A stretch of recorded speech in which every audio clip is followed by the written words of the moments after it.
Hello friends, I am Randi-Lynn and I have a problem. It's a problem that many of you probably share with me, and that problem is buying all the books and then never actually getting around to reading them. I'm sure if you're watching this, most likely you can relate to at some level. I have been inspired by the oh so lovely Miss Christina Chang. She is primarily a beauty tuber where she does many different project pans, right? And of course, the idea of a project pan is to use up the products that you already own before buying new ones, right? To make sure that you are going through your collection.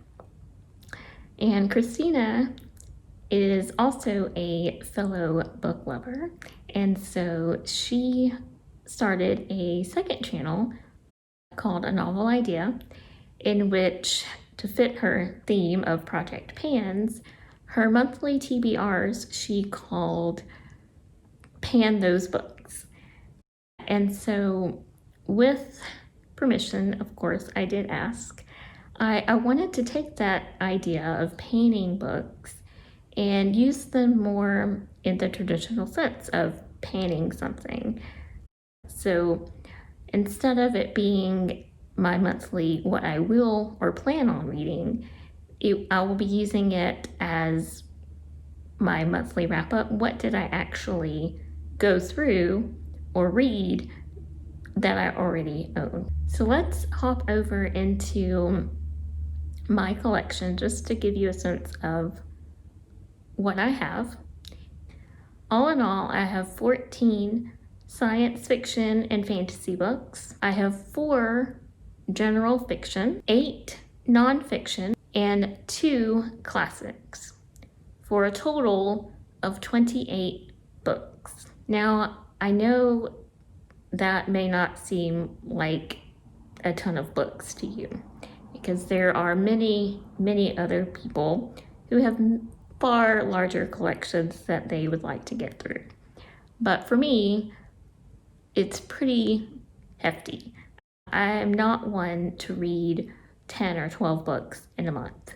On a really good month, I might get through 4. But on average, 2 to 3 books a month. So 28 books for me is a lot. And I don't have any hard set rules that say I can't buy any books until I reach this number.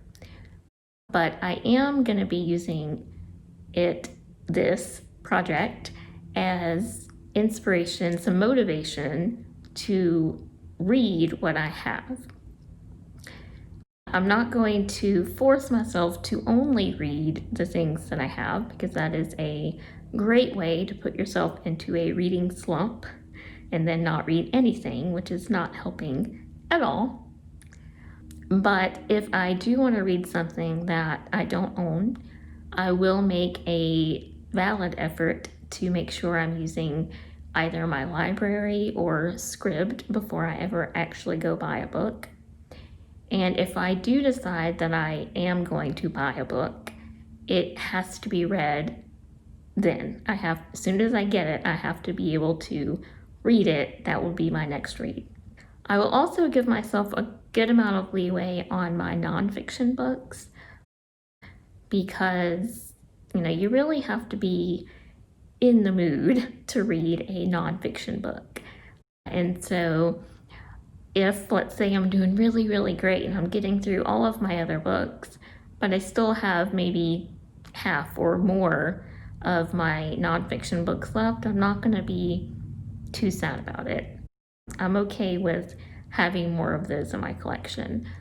But that does not mean that I'm going to keep buying nonfiction books until I've gotten my collection down to a reasonable size. But again, if I do buy one, it's going to be because I'm ready to read it right then.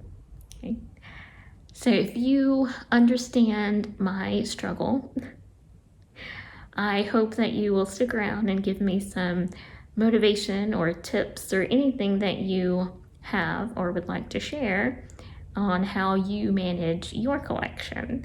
And I hope that means I will see you soon.